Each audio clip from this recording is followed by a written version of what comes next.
I'm all right. What have you been up to? What mischief have you been up to? Huh? What Miss Uzwil?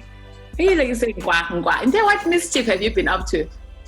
I've been up to no mischief. I've been, all good.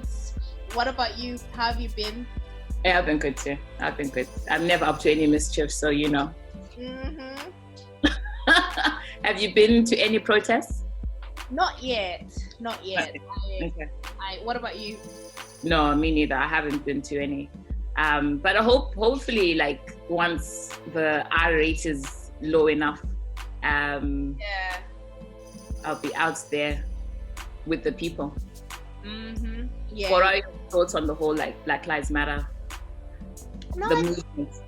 Listen, this is something that has been going on for a very, very long time. I think obviously what the kind of genesis for this kind of wave has been like George Floyd, he's dead. Yeah. No way you could watch that 8-minute 46-second video and just not feel some kind of rage. Right. Yeah. I had been avoiding watching it for a long time. I remember you said, yeah. With a lot of these things, like I just, I just don't want to see it. But someone told me and I was like, okay, let me watch it. And I kept kind of skipping and it just got worse and it was like, I can't believe this is happening. But I think obviously it would be really short-sighted for people to kind of feel like that is the only thing that people are sort of upset about. I mean, you have, say here in the UK, you've had kind of like it's just a dangerous cocktail that has come together because you've had people in lockdown, people feeling, really like worried about their jobs, worse off, Black people, minoritized people were being told that, oh, you are 4 times more likely to die. We talked at length in the COVID episode just about how underprepared, it seems like we were for our frontline staff, the people who have died. You're gonna get people really upset about all of this and then coming out. Obviously, they can have different discussions about the methods and the hows and, what people do. But I think everyone has their own role to play, Personally, for me, I preserve a lot of my energy, like for things that happen in Zimbabwe, just because I feel like, but there's a lot going on in the world, yeah. Yeah, no, I agree. Like, it's just been, I feel like you're right, and it's been like, it's a movement that has been going on for some time, but I feel this particular time and period has had a little bit more, I think the volume has been amplified, and it's a series of events. There's that Cooper lady, is it Amanda Cooper lady in the park? The pandemic as well. Like, I think people are more attuned to what's going on, like in the world per se. Like, people are more attuned to what's happening on social media, and and I think the time has been for a long time coming that we have got to this stage. I just hope that as time progresses, as things kind of go back to normal, that we don't lose traction, that the force and the momentum is continuously it's kept going, basically. But yeah, it's been, what a time to be alive, what a time to be a Black person in the world. I mean, we need economic power. No one listens. 100%. 100%. That's what I think. Yeah. But yeah, all good. So another episode. Yes. Welcome to Girl in Sky's episode. See, you haven't done this in so long. I'm getting it wrong. Welcome to Girl in Sky's podcast with me, Natasha.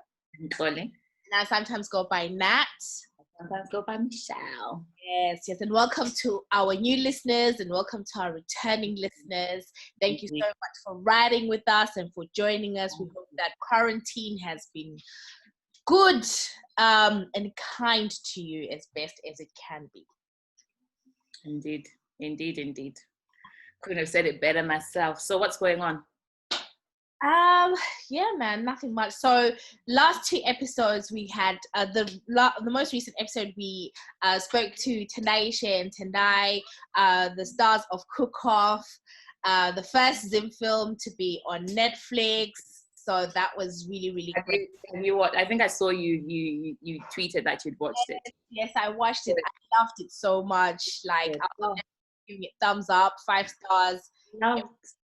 I loved how they portrayed the authentic Zim. Like, I was just like, wow, I remember being in such an environment, like when Anisu was cooking in her home, like that table, like I remember that. It just literally brought such feelings of nostalgia for me. I was just like, wow, I think it was really well done. And, so proud of those guys, like him, everybody who's like put in anything to do with Cook Off, because like, wow, guys, it's what an achievement. What an achievement. I mean, I know we hadn't planned on saying this, but I think it's really, really important to say that it is such a big achievement. That movie, the guys had a budget of like $8,000 US to make that movie.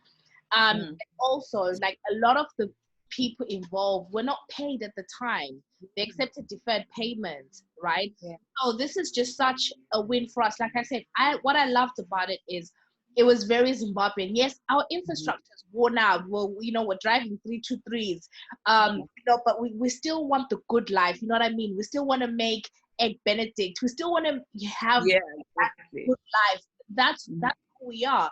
And I think there was a really interesting discussion that I saw online just about, people's comments about the movie and whatever. And it's like, I think for me, first of all, like I said, I enjoyed it. Obviously, with any piece of art that you put out, people will have different views. People will receive it in different ways. But I think what I really wanted to kind of like highlight is just the importance that this is just such a milestone. Not just for those guys, but just for Zimbabwe, and everyone who's involved in Zimbabwean arts. Because if you think about it, right, so Netflix, only last year, January 2019, it had its first African original film on Netflix, which is by the movie Genevieve Nachi. Like, she's a Nigerian one, isn't it? Yeah. I mean, but the difference is that was a Netflix original film, which means that Netflix put money into it. Right? Yeah. And what we've seen from then, come on, like we've seen Netflix, we've seen like Lionheart. There's been so much now. We're seeing Queen Sono, Blood and Water. There's a horror movie coming out from South Africa. So what that means is job creation. Like, think about the number of people even in Nigeria or in South Africa who now have jobs because of films that are on Netflix, right? So you create a whole ecosystem. So I think for Zimbabwe, it's such a good thing, because now, like you were saying when we spoke to them, that if you've got a friend, you'd be like, oh, there's this Zimbabwean movie, right? There's this Zimbabwean movie, and you can recommend it to them. So what that means, this is the beginning. It means that as time goes on, we'll see more and more. And what people also need to realize is that companies like Netflix shows, what they do is they look at social media engagement, and they go through the hashtags to kind of get a sense and feel of how a movie or film is being received. So if we're all there like, yay, this is great, come on, they're going to commission more films. So people, I do think we sort of do have to challenge ourselves to see the bigger picture. 100%, yeah, without a fail. Like, and I think, for me, it's just about how it's brought people together, just even that platform. So there's a platform that has been created, and yes, like you're saying, art is, you either like it or you don't, but people are talking about it. And I think there's something about, that whole Zimbabweanness that, this is something that we don't tend to make headlines for, a lot of positive things. It's always the negative stuff that is shown from Zim and stuff. So I think this is just, I enjoyed the movie.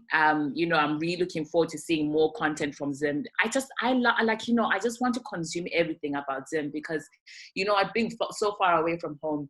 You're just looking for anything, any familiarity. Your English data bundles are depleted. Just for that connection, for that connectedness, that sense of belonging, you know, you're looking for that. So I'm all for it, and I'm really looking forward to more content from them.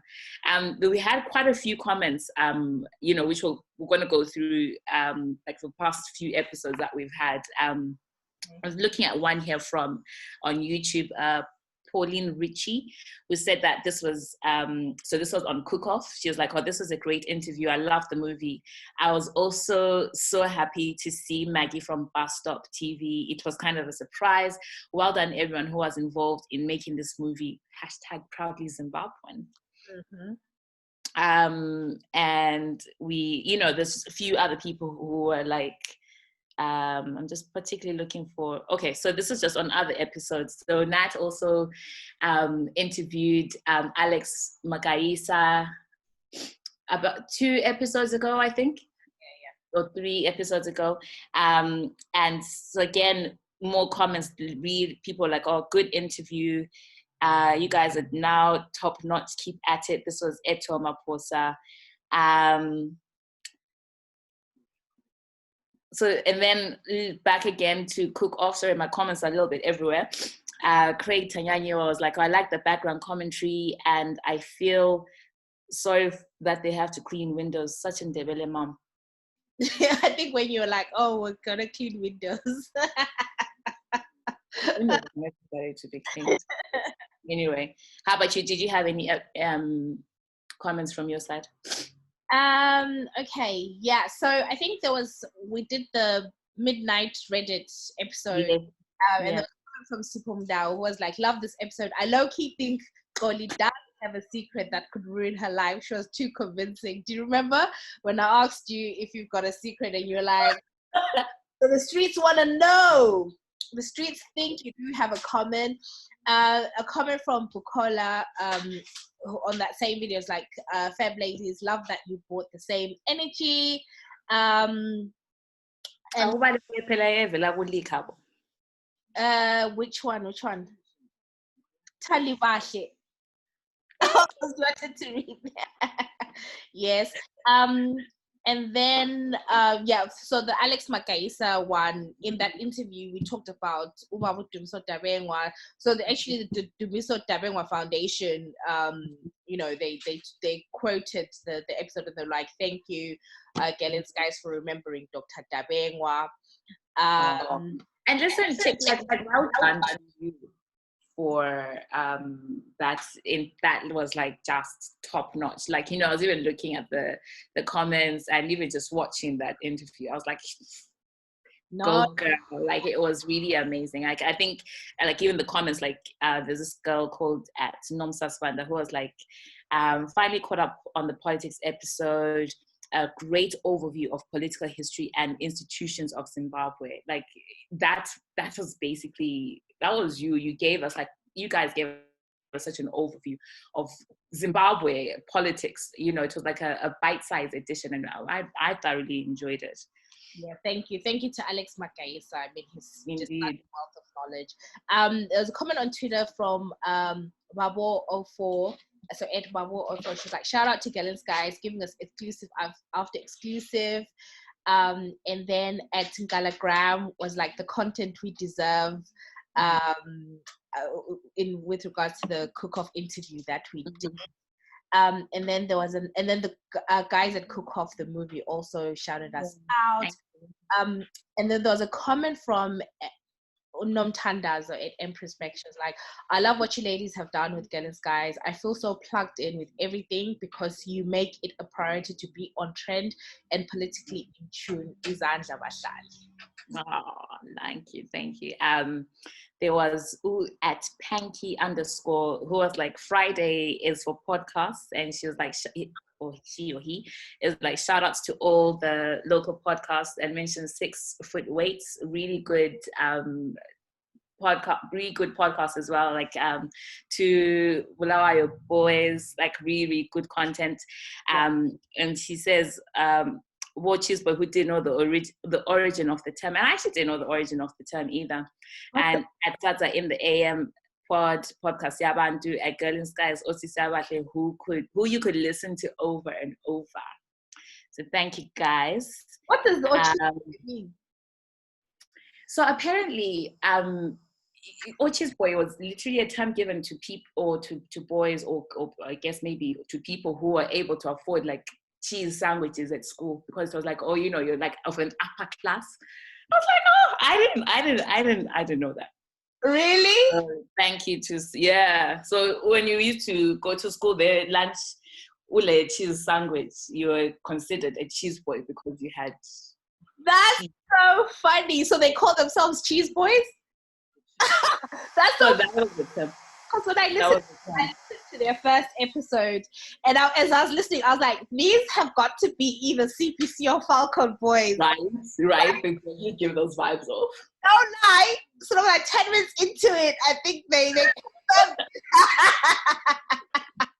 they have that. I don't know what you call it. Yeah, I sent it to a CPC boy. I was like, these are your people. I think you'd enjoy it. Yeah. Oh no, it was it's been good.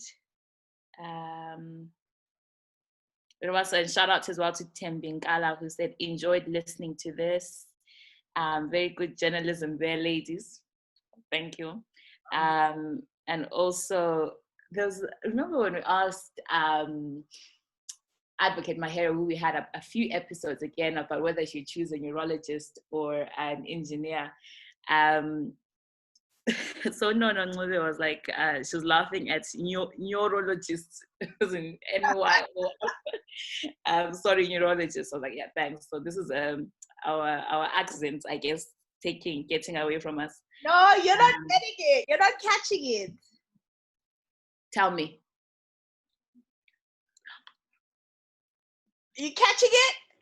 I am a child. I didn't even think about that. Who said that? No. Oh my goodness. I am shocked. I had no idea. Neurologists. But yeah, so that was just some of the comments that we got for the few episodes, the past few episodes that we've had. Was there anything more? Was there any more? Have I missed any? No. We're going to move on to our thank yous. Oh yes. So like we need to have like a little section for just to thank people. So want to thank Ayanda Ncube. So thank you so much. She gave us some moolah for the podcast. She was like, you guys are doing great work. I enjoy listening to you. Here's a little something. So thank you very much. And also Naughty. I think she's at Naughty Eland _ something. There's something along those lines. So thank you so much as well. And who else? No, I think just them two. And also wanted to thank Tor, because he's been allowing us to use his Zoom for like interviews and stuff like that. So it means that, you know, we haven't had to kind of like buy the premium package thing. So thank you so much to Tor. So yeah, guys, thank you so much. Thank you for supporting the podcast. It means a lot to us. You know that we spend a lot of time, you know, preparing the content for you, and obviously trying to make sure that we have everything, you know, that we need to give you guys the best content. So it means so much. So if you enjoy listening to us, yes, we'll appreciate your continued support. 100%. And please, guys, also, if you could just rate us on Apple, you know, subscribe to us on Apple, Spotify, you know, follow us on YouTube, follow us on, like, we'll give you all the handles at the end. But yeah, we appreciate it. And share with your friends as well. Yeah, indeed. In lieu of supporting on PayPal, if you can't, like, please, like, share it with your friends. Indeed. Mm-hmm. So we ready? I've got a story in my spirit. Let it go, sis. This is a safe space. Talk to Auntie Michelle.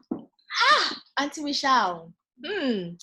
Okay, so you and I had this conversation, and then as we're having it, we're like, okay, actually, let's talk about this on the podcast, because perhaps some people may relate, and just kind of put it out there. So what I'll do is I'll start by telling my story, and then we'll kind of build it from there. And interested to kind of get your guys' thoughts as you're listening as well. So okay. Oh my God. So what I'm going to say is going to kind of like spill the beans on something that I do, right? Bless you. You look like you want to sneeze. Yeah.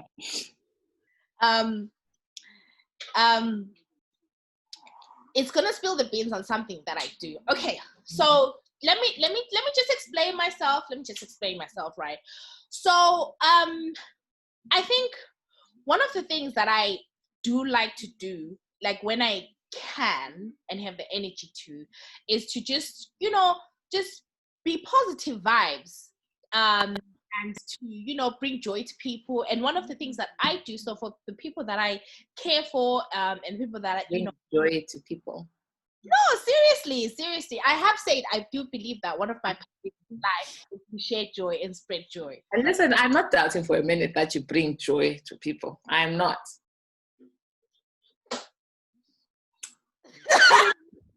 You bring joy to me, for sure.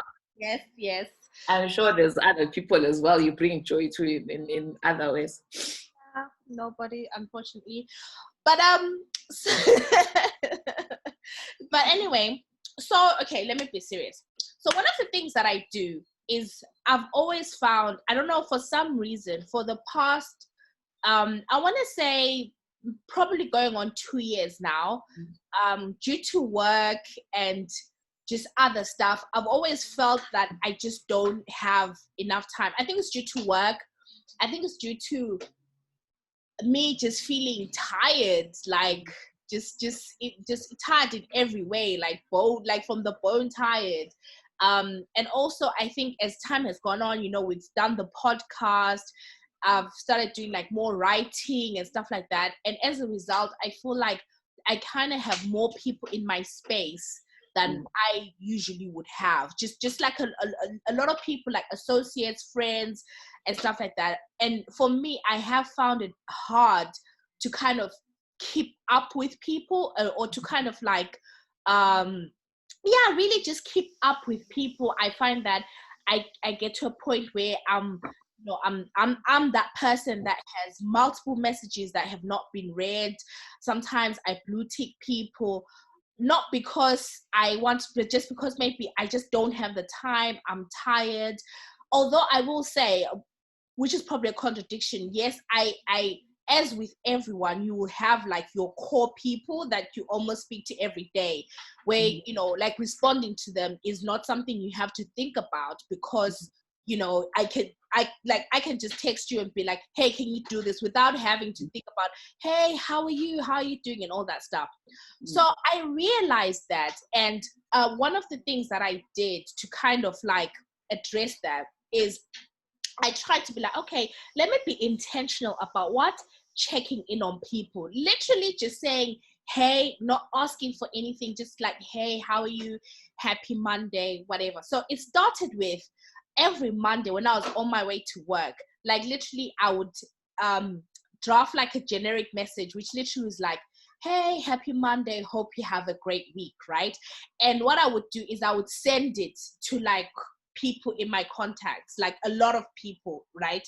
Literally the same message, like paste. Or sometimes if I have time, I'll really try and do individual messages, but when I didn't, I would do that, right?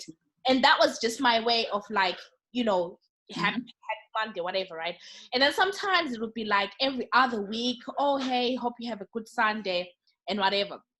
So this thing has been going on for a while, and then some people come back, and I've noticed that some people, you can tell that they're like, oh my God, I don't want Natasha to text before I have texted, and they try and now be like, oh, wishing you a happy week or whatever, right? Because they know that I sent in those texts.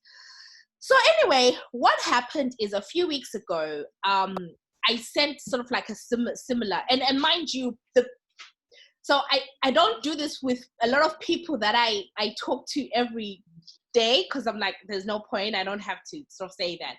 So my intention has always just to be like, because I always appreciate it when somebody just checks in on me, right?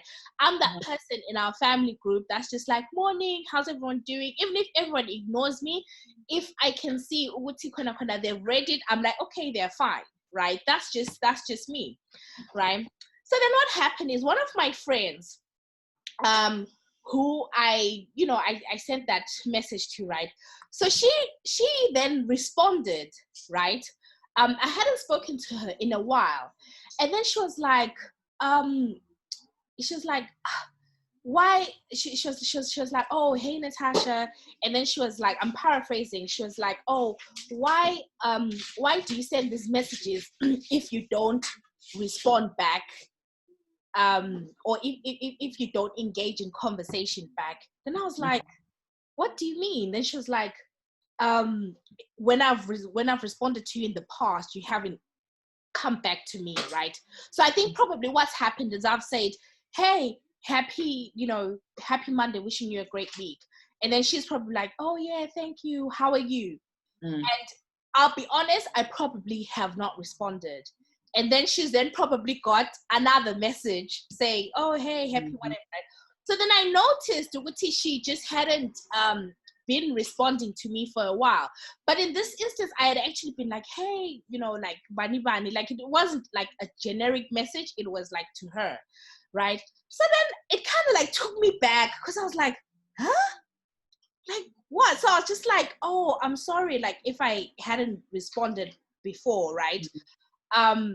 And then I just left it. But it troubled me, because this is not someone that I've ever had sort of like any issues with. Like, our friendship has just always been cool. She's someone I used to work with. Like, we never had any issues, right?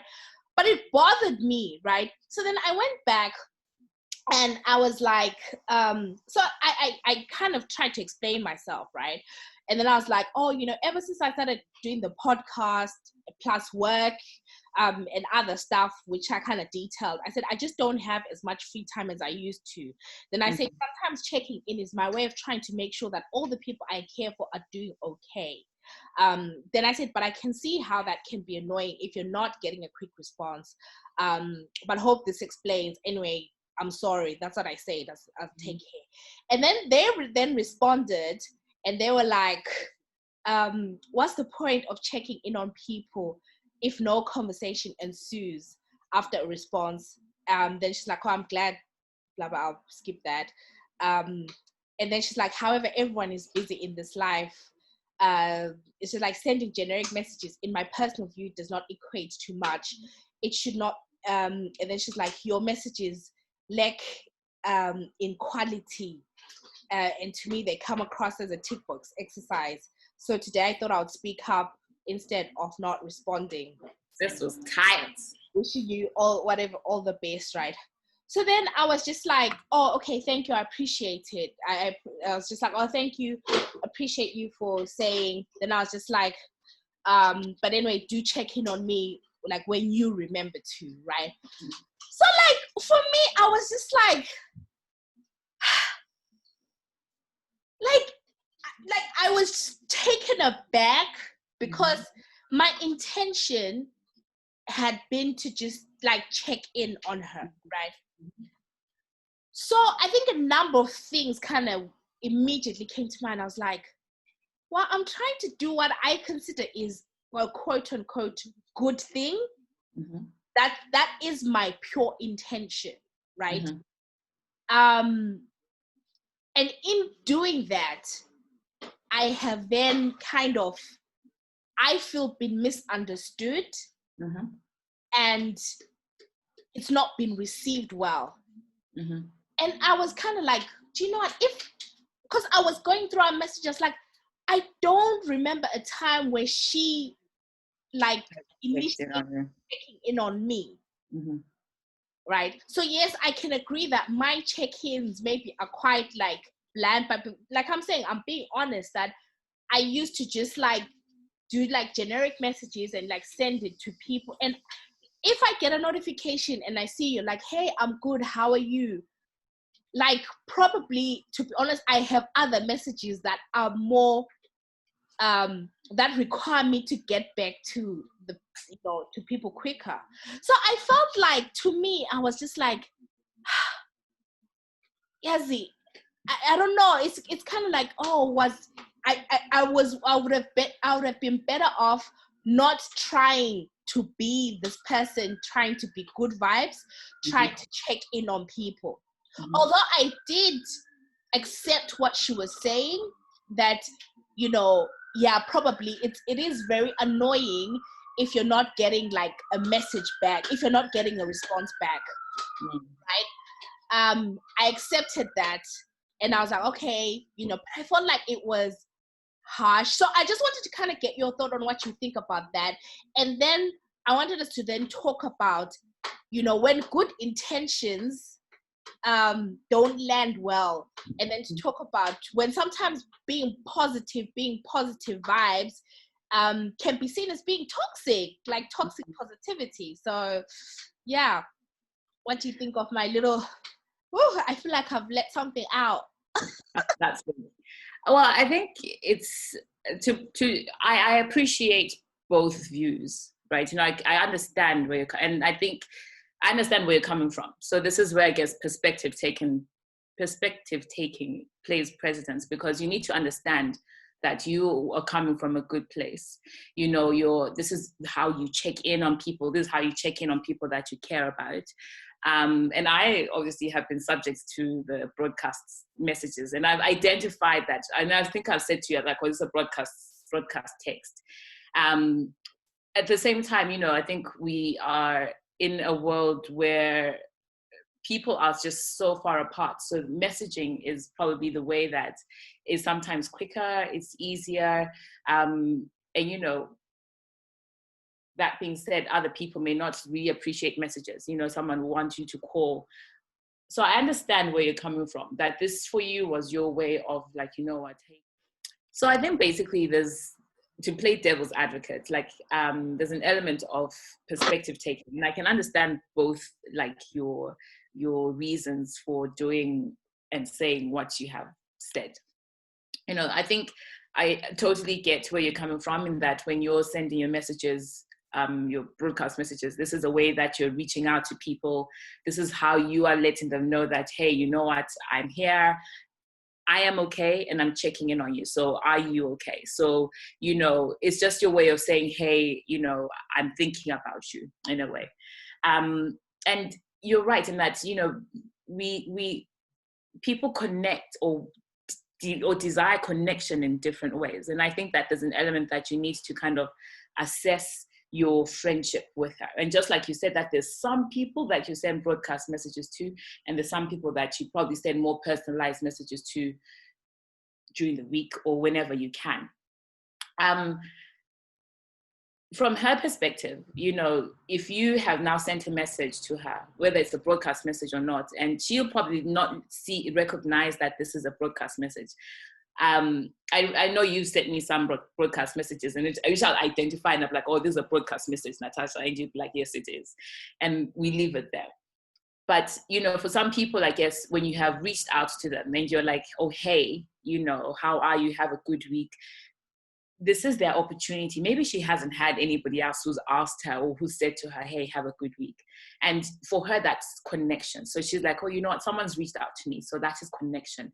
So when you then respond and you get nothing back, and then you get another message, and then it's just like, oh, okay. So this person is giving once, it's just you're giving, but you're not really receiving. So you don't know what maybe she wanted to say to you, or, but I think that you probably need to reassess the level of friendship, and maybe kind of take her up a notch in your friendship zone, so to speak, because clearly she's somebody who needs a little bit more time, more of you, which at times you're obviously not able to give. And maybe there's an element there that maybe don't kind of reach out to her if you do not have that space and the capacity to deal with her responses.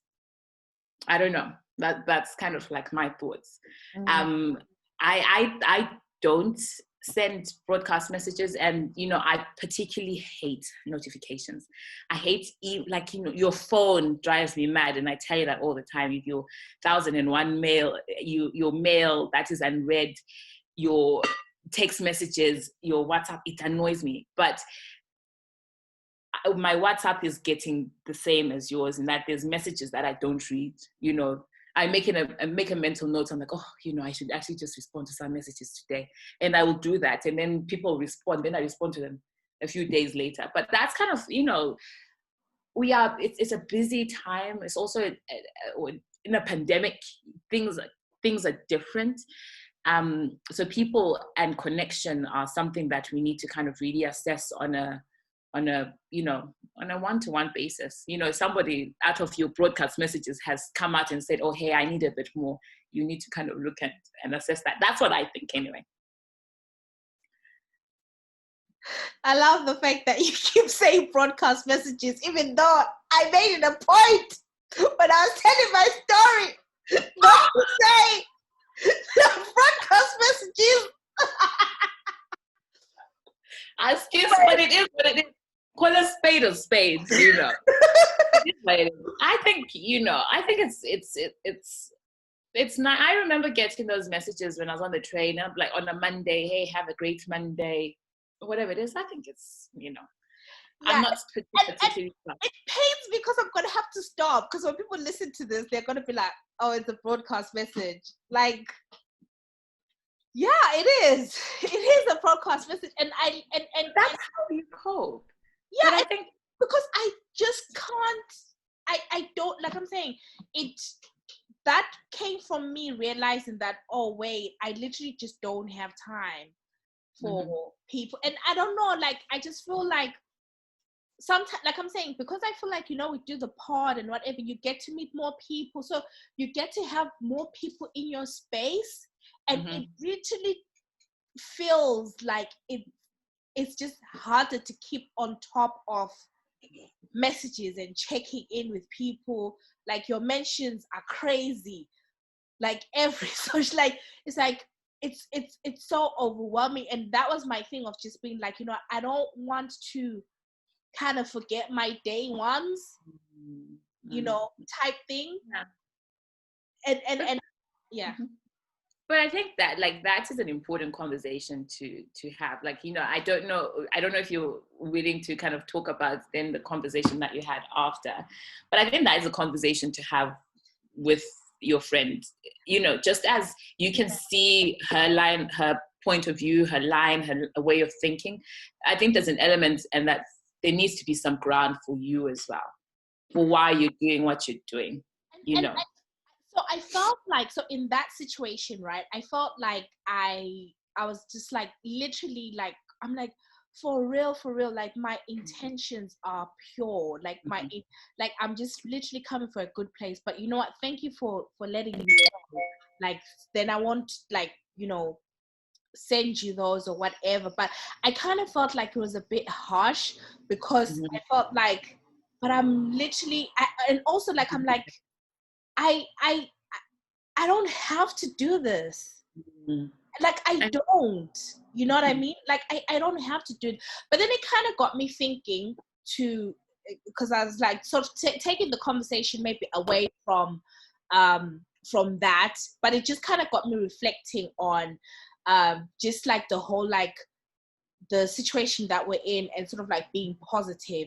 And in our conversation, we even started talking about, like, because I came across this term, like, toxic positivity. I was like, wait, how can being positive be toxic? Right? Because I was now like, wait, is my positivity toxic? Like, is that toxic? So actually, like, there's an article on Psychology Today, which I thought was interesting. So they describe, so they say the phrase toxic positivity refers to the concept that keeping positive and keeping positive only is the right way to live your life. It means only focusing on positive things and rejecting anything that may trigger negative emotions.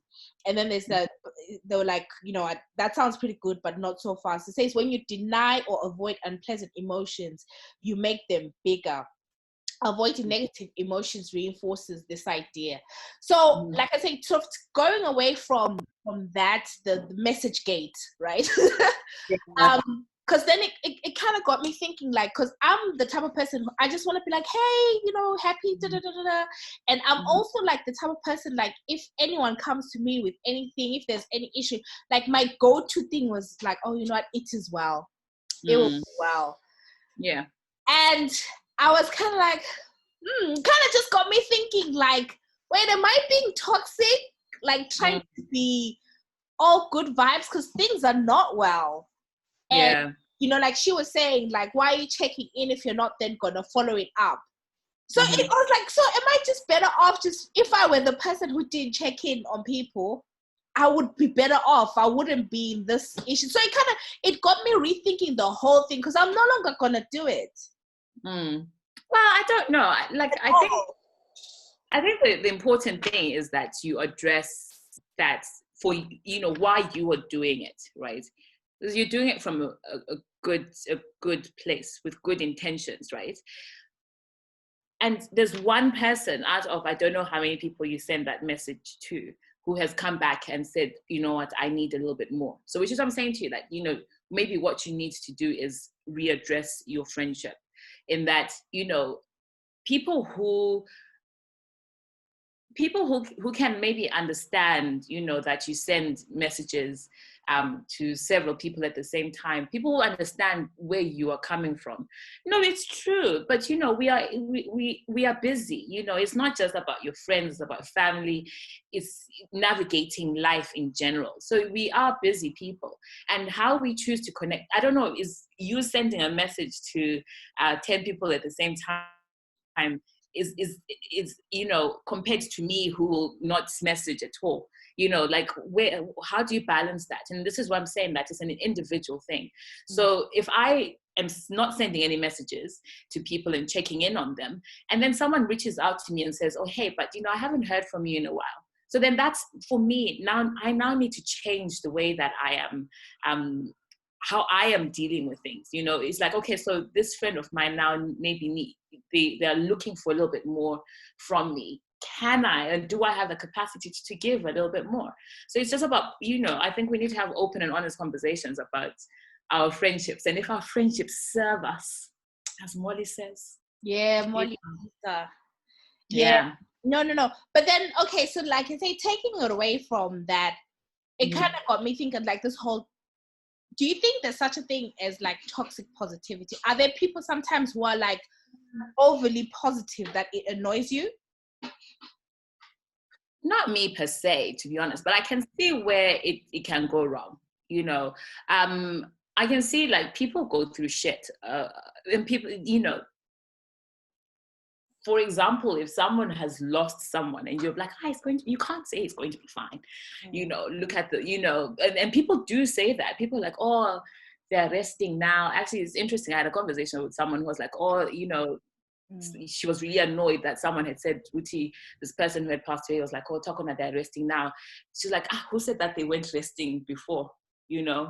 Do you see what I mean? So there's ways in which you communicate, some things without being overly, without overcompensating, without being too positive. And I get that, oh, it is well, but is that it is well? Is that an opportunity not to kind of delve into things a little bit deeper, because you're just like, oh, it's going to be fine? I think that is wrong. You need to kind of create the space to kind of say, okay, is this something that you want to talk more about? Acknowledgement that, this is a shit situation that you're in.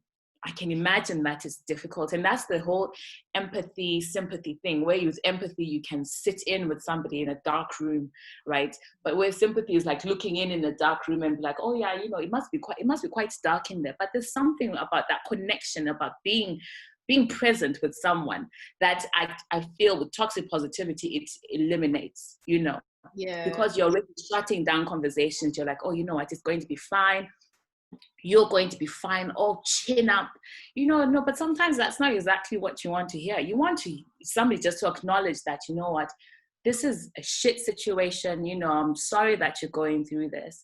And it is interesting because I was reading about this as well. Like, I saw something that made me think about, like the way we apologize in Zen. It's like we're always just something as, or sorry, like as if you're the one who caused that. But, it's also about learning the words that you use, saying that I'm sorry that you fell, not I'm sorry, like I'm sorry, full stop. It's like making sure that the person knows that, you know what, yes, you're going through this really shit time. I'm sorry that you're going through that. It must be difficult. Or even saying that I know it's difficult because of this. I have similar, that's the empathy part, that I've experienced this before.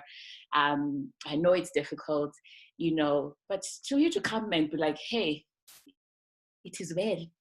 I think sometimes it's not really, I think sometimes it doesn't go down well.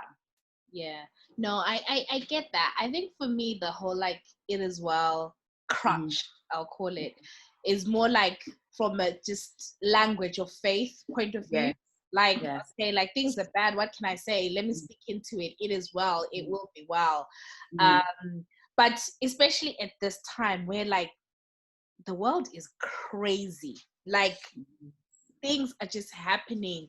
So I like I really spend time kind of like being introspective, like, okay, like, what do I need to do?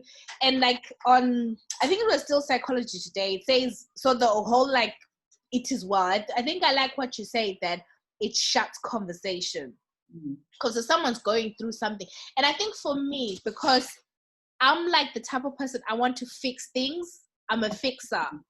So if I feel like I can't practically help you, I can't fix it, I'm just going to be like, it is well. And I kind of want to like not dwell on it, even for things in my life. Like I'm getting to the point where I'm not being comfortable and saying, oh, okay, this is the way it is. This is uncomfortable.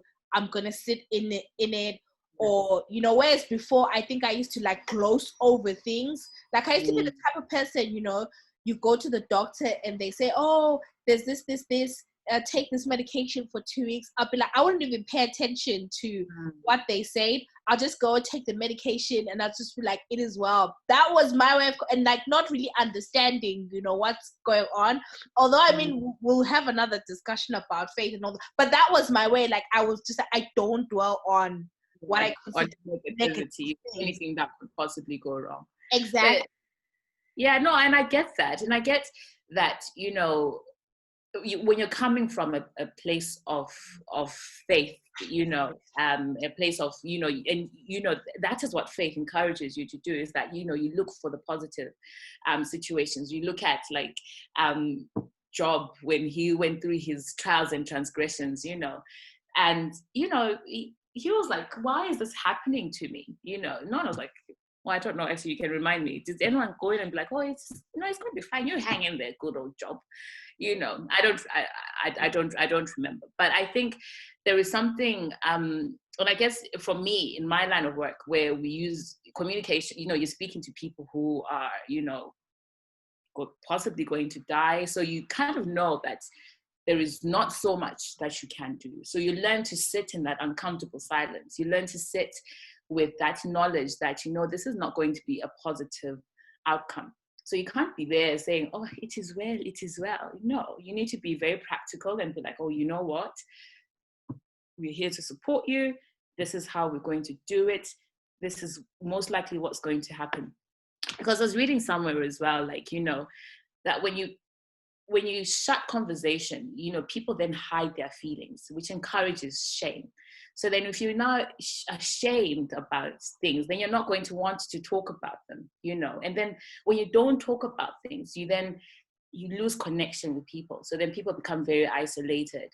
So it is, toxic positivity is just literally, it's something that, can be quite harmful for people collectively. And I think, like I'm saying, is we just need to learn as a people just how to communicate with people. And it's difficult because we're in a society where you've got so many people around you, and you will never know just at what level people are, like, what, perspective taken, But as you develop those more meaningful conversations, more meaningful friendships, you are then able to identify, oh, you know what, Natasha likes a call, Natasha likes a FaceTime once in a while, and just having that time and that space to kind of, encourage and for me to kind of put it in my mind that, I need to create a space for this person, because I don't necessarily view things from that perspective doesn't necessarily mean that, they're also going to feel the same way that I feel. So it's just about, and I think that's it. This is it. This is the juggling of relationships, the juggling of life, so to speak. No, I totally agree. So I was knee deep in psychology today. Like, have you ever been, like, once you start reading one article, but there's another thing like an article that I came across, which I related to, which was saying, like, sometimes positivity is resilience, right? Because my wanting to be positive or to impact positivity is not coming from a place of me sort of like just being unaware of hardship, whatever. It's coming from me being aware of hardship. Like, it actually reminds me of one time I was doing Toastmasters, whatever, and I was doing like some speech thing about happiness, because they were like, oh, some like the happiest day of your life. And then what I talked about the saddest day of my life, and I talked about how sadness has played a role in me appreciating happy, joyful moments, in me chasing positivity, because I know what it feels like to be completely sad, to be completely rock bottom. So that's where that comes from, because I'm like, okay, if there's any little thing that I can do to just like make someone happy, make someone smile, that's what I want to do, because I know how it is like to feel like, bottom of bottom, like, so it comes from there. And like the article that we're saying, like, sometimes positivity is a survival mechanism. So it kind of made me think, like, sometimes those people who have a happy disposition or are just chasing positive vibes, it's not because they don't know, but I appreciate how that can be, received. 100%. And this is where the whole element of using your words, so where with empathy, and I think with toxic positivity, I think it's the words that are used that can that can be harmful, where you are shutting conversation. So for example, if you have been in, if you're saying to me that, oh, you know what, I can't even think of an example, but, just to say that, oh, when you say to someone that, oh, if I come to you and say, oh, you know what, I broke up with my boyfriend today, and you're like, oh, it is well. But you having that knowledge saying to me that, oh, you know what, I have been through a really difficult breakup too, but, I made it out. So it's just like, don't just gloss over things. Don't just gloss over things just to kind of paint a pretty picture. Tell me about your hardship. So sit in this room with me and tell me, and show me that you understand. And then you can say, oh yeah, but you know what? Look at me now. This is how I have gone through this. So if I can go through this, I'm here to support you, and I'm sure that you can too. So I think it's just the wording that is used, because there's an element that even as friends, as women, as men, whatever, we all go through stuff, and we can all support each other in different ways, So it's just about using the open communication that is just encouraging to kind of let the person have that space to be like, okay, you know what, this is what I'm going through, this is what I'm feeling, all those touchy-feely subjects. Yeah. No, that's what is the outcome of, like, from all your messages and everything? Because you're also like, oh, I'm not going to do it anymore, which I think is not right. I don't think you should stop doing something that is your way of coping, your way of dealing with your pressure, the pressures that you're under, your way of keeping connected with people. I don't think you should stop that. Because, you know, people need to understand where you're coming from when you're doing what you're doing. It's out of a good place. It's out of love. It's out of concern. So if there's one person, if I come to you, if you send a broadcast message and say, Natasha, there's a broadcast message, I need more, I need a personalized message, then, you know, that's how you, maybe this is where you need to look at, you know, okay, you're my friend. Do I have enough time to give to you? Sort of thing. So I don't think that you should stop. But, you know, like where have you left things with said person? No. I think we just left it there where I was just like, oh, you know, like thanks for letting me know. So I knew, okay, so she's not somebody that I can do that to. I mean, I'll be honest, I felt some type of way because I felt like, you know, I'm coming from a good place. But like I said, I did understand, and I think for me, it kind of really, the reason I was like, oh, let me not do it is because I was like, oh, there probably are other people who have responded and then I have not responded back. Yeah. Then I was like, okay, that's a fair point. If someone comes back and then like I don't respond. So, and like I was saying, for me, it's just like finding the time, and there's a number of, and everyone is busy, you know what I mean? Like, everyone's busy. I totally accept that. But I think for me, it's just like, I don't know how other people do it, but I'm pretty sure that there was a time where it wasn't an issue. And it's because I had less going on. That's the honest truth. I had less going on. So, and I think maybe in another episode, we kind of have to talk about how do you navigate your growth as a person with your friends, family, and sometimes people that may not understand what it is that you're working on. It's kind of like that Issa Molly thing where Issa was working on the blog party and she's so focused on it, and none of her friends could kind of recognize that. Yeah, no, for sure. I think it's definitely something that is worth talking about. Just as we said, you know, it's like juggling, you know, society, juggling life, isn't, and the many transitions that come with it. I think from that psychology today, like I read something, one thing that I took from it is like, you know, because also, you know, when you're sitting with someone, if someone comes to you and says, oh, this is what's happening, and, you know, people sometimes either just want you to listen to what they say, or sometimes they are looking for your thoughts and your advice. And I think the most important question that you can ask somebody is, you know, I mean, first of all, if they want to talk about it, maybe they just want you to be a sounding board. But, you know, like, what is the most upsetting thing about this whole situation? Because, you know, sometimes when someone comes to you and overwhelm you, because we can get overwhelmed with other people's issues, you know, and you can't, like you said, you know, especially if you want to fix things, you know, but listening to somebody, like, what is the most upsetting thing? So if you're to say to your friend, like, you know, okay, so we've talked about all this, but what is the one thing that is most upsetting? And seeing if you can maybe just concentrate on that to try and then maybe work on that so that you can have, you know, happy relationships. I thought that was quite interesting. And the whole, like, do you have enough spoons? So yeah, the whole spoon. So that, like, I was reading up on that, and it's used by people with chronic conditions, you know. So basically, if you can imagine having 15 spoons to start off with in each day, and then at the end of it, so it maybe takes you 1 spoon to get up and have a shower, 1 spoon to get to work. So at the end of the day, or, you know, maybe in the middle of the day, you've got maybe 5 spoons left, and then someone comes to you and says, oh, you know, can you do this for me?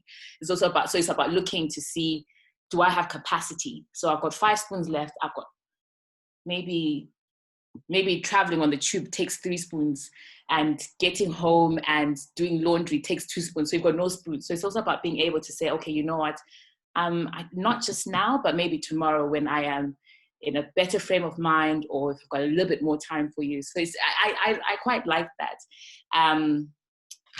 What else was it about? So it's literally just how each spoon represents energy to complete a part of your daily routine. And so it's just about how much energy you have and how much time you have for people, for listening to people's issues. I thought it was an interesting way of illustration of life, I guess. And if you were to take it on a personal level, it's just about how you juggle your own day-to-day like routine, so to speak. So if I come to you, at the end of the day today, and I say, how many spoons do you have? And you're left with one spoon. Make sure that you make that one spoon into 5 spoons, because this I will be needing you. Yeah. So what have we learned today? So for me, I think the biggest lesson was like, it's kind of like, I don't know, like in Devon where people are like, hey, I think you want it. like, so I think for me, a lesson is, like, not everyone will understand my intentions, and that's fine. So I can't fix that. Like, I cannot. And it's because I think I used to be a people pleaser before. So something like this would have really like rocked me. Yeah. Which is why I think I was a bit apologetic. But now I'm kind of like, I can't. But then, like I said, it also, like, I've learned that, you know what, I think giving people time is important. So if I just don't have the time, then let me not cut corners if I don't have the time. Another lesson for me is also like, about just like, just holding space to be able to be like, yeah, this doesn't sound great, or I'm really sorry, or yeah, this is really bad, and just being comfortable in sort of saying that to other people, and also like with me, like in my own life, just being like, okay, this isn't great, but this is where we are. So I think for me, those are kind of like the takeaways. For me. Yeah, I think for me, it's just that it's like re-emphasizes like the whole perspective taking, because I think, even just like listening to the background story, and automatically you're just like, like, what is wrong with her? Like, why can't she just get it? Or why can't she just understand like where you're coming from? But it's also just, for me, it's like learning that, there's with 2 people, if there's 3 people, if there's 4 people, like each person will have their own take on things, so it's also for me to understand that, people with 1,001 notifications on their phone, it's just because they're busy, and and it's not, and I could argue that, but I'm busy, but I sort out my notifications. But that's me, not everybody is going to be the same. So I think that's the take home. And also the whole moving from a faith, someone comes running to me saying, oh, it is well, it's okay. Learning that, okay, you know what, they're also not just, maybe they just don't recognize that this is what they're doing, like blocking communication. But it's also kind of to say that, okay, maybe they've been through something similar, and maybe they just don't have the range to kind of say, oh, you know what, I have been through something similar, things are going to be fine. So it's just about learning, isn't it? Like all the time we're learning. No, we are always learning. Yeah, toxic positivity. Is it? I say that I'm gonna be less. What did I say? I'm gonna be less. Was it forthcoming? We knew you were kidding. Don't you worry. I think I was gonna like be less open about my personal life on this podcast. June. So you've done well. We want more content. No. My life is just like, sometimes I talk to people and and I want to give a shout out to Michael Moore. my friend who listens to the pod. Like, I didn't know that he listens to the podcast. Like, it's like, I don't know, like, do you have friends like who maybe you've told them about the podcast and then like they just start and then they're like, yeah, I still listen. So he quoted something that I said about minorities, whatever. Like, I don't like the word minority or minoritized. So shout out to him. Like, yeah, man. Michael Moyo. And then shout out to Karina as well.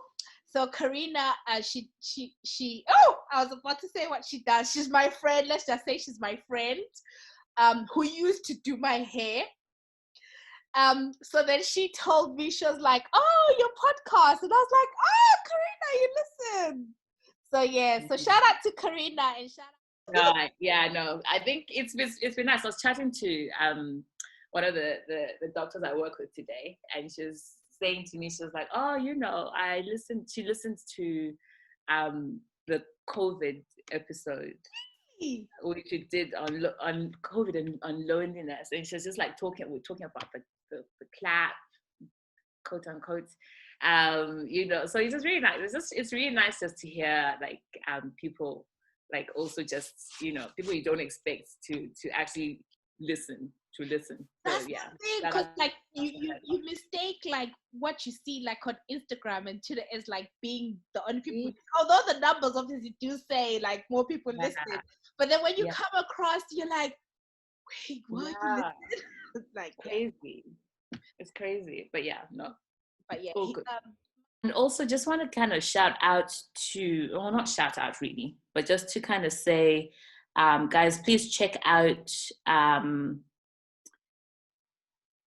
I don't know how you say this. I'm probably going to say it wrong, but it's an Instagram page called Bubus Tutus, spelled Bubus space Tutus. So basically, this lady designs like little baby tutus, really cute, you know, for your little bambinos. If you've got little kiddies running around and they want you know, to be playing around as ballerinas, etc. You know, so please check them out. So it's Bubus space Tutus, Bubus Tutus. So yeah, so check them out.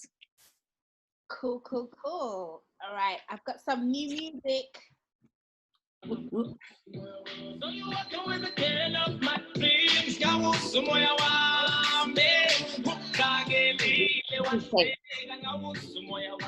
This is Sis K. Ngawuz umoya wami.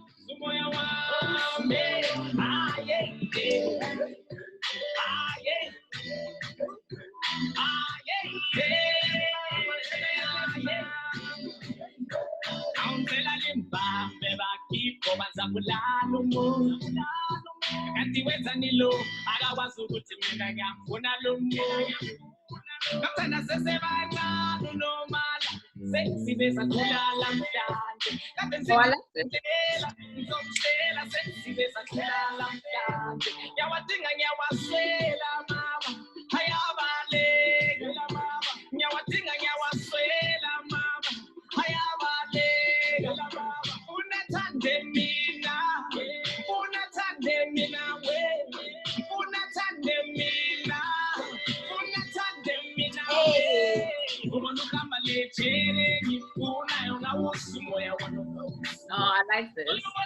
Hello, my dreams. Woo! This is Sis K, guys. Oh man, I am such a big Sis K fan. If you don't know him, he's an artist from Bulawayo, Zimbabwe. Sis K, MSIZKAY. Please check him out. He is my absolute favorite person. And shout out if there are any like Bulawayo artists and stuff, want us to play them. Also, I wanted to shout out Braden from Being Braden, right? Being Braden, he is, guys, he's amazing. He's been doing these like I don't know what you call them, like concept clips of like, you know, after the pandemic and stuff like that. I don't know, maybe in another episode, or if there's a way I can edit into like the YouTube version of the podcast, I'll put it in there.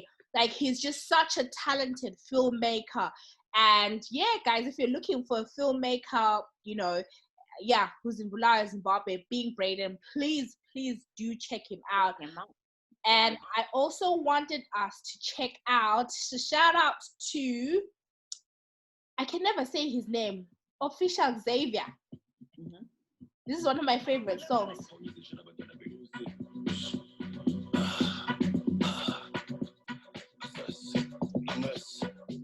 Hey! Woo! If I know, but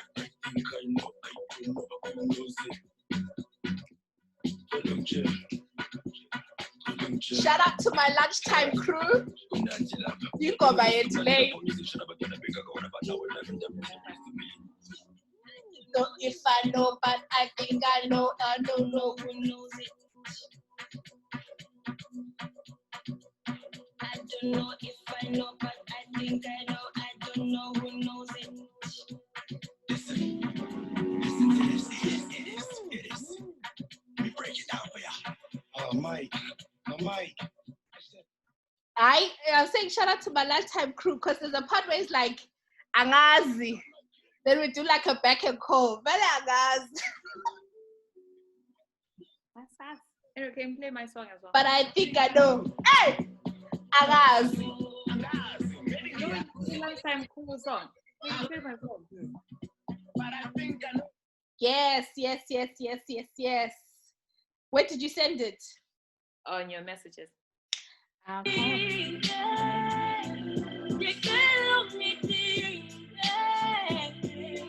Who is this? A girl called Vusisiwe. Is South African?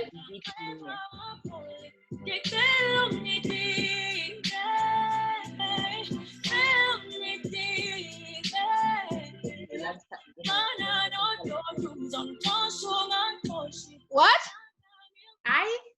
No, please. What? I said, forgive me, Jesus. What did you say? I was saying you should let that be your lunchtime song. No. You're naughty. No, I don't know.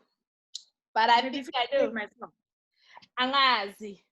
Oh, you know what it is? Because I played it from my text. Anything just to sing you, I don't know, but I don't know business. I know. Okay.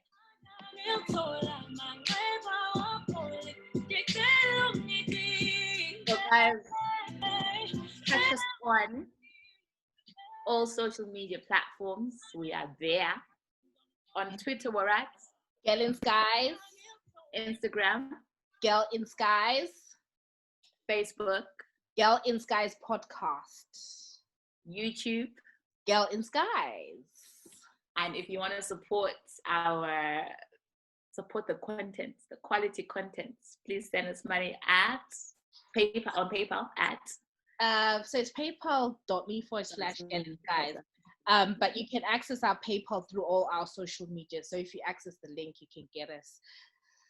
So yeah, it will allow us to also send us emails. So if you want to send us an email with dilemmas, we're looking to do a dilemmas episode soon. I haven't done one in ages. And we need to address the ones in the have, yeah.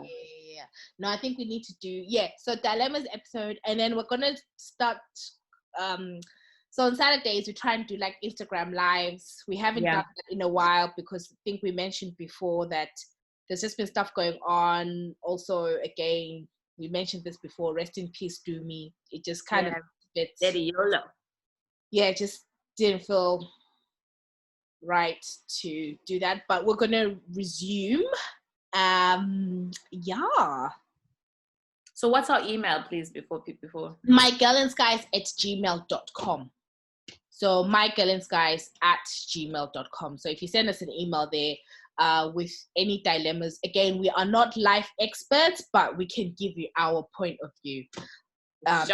Put it out there for people to see. So whatever, relationships, I don't know.